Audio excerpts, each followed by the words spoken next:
Welcome back to the History Teller 369, where we dive into timeless stories and life lessons. Today we explore a powerful message from a short essay titled Father Forgets by W. Livingston Larned. This heartfelt piece is a poignant reminder of how easy it is to let life's frustrations overshadow love, and how a simple reflection can inspire us to be better. Father Forgets by W. Livingston Larned.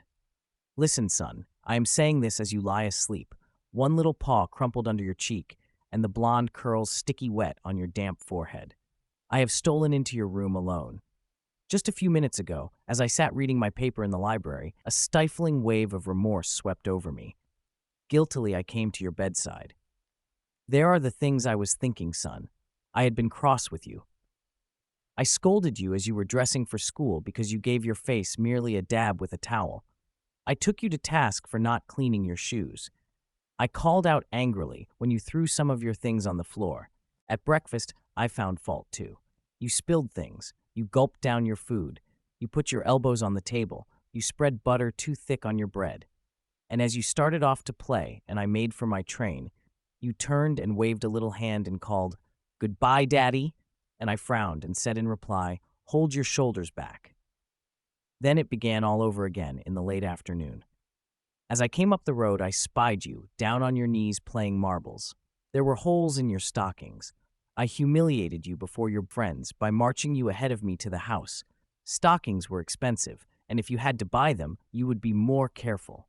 Imagine that, son, from a father. Do you remember later, when I was reading in the library, how you came in timidly with a sort of hurt look in your eyes?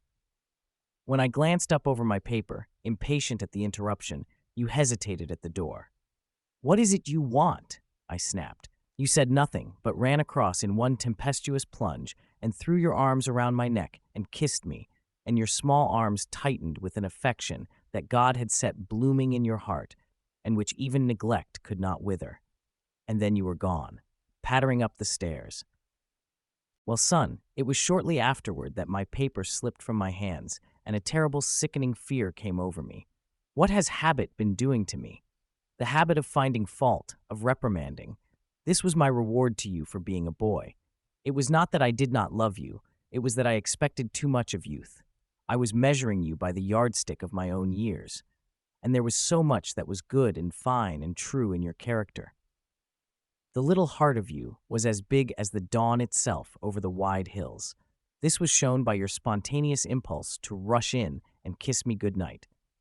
Nothing else matters tonight, son. I have come to your bedside in the darkness, and I have knelt there, ashamed. It is a feeble atonement. I know you would not understand these things if I told them to you during your waking hours. But tomorrow, I will be a real daddy. I will chum with you, suffer when you suffer, laugh when you laugh. I will bite my tongue when impatient words come.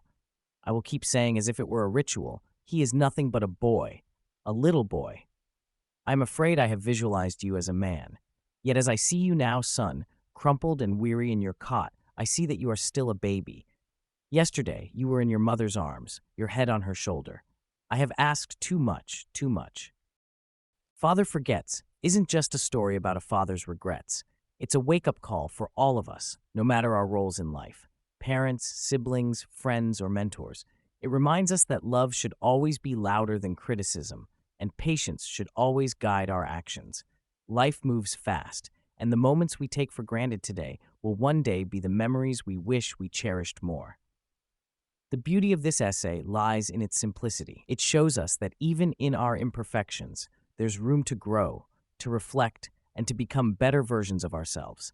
It teaches us to pause, to see the world through the eyes of those we care about, and to lead with understanding. Let us remember, the smallest gestures of love and kindness can create the most profound impact.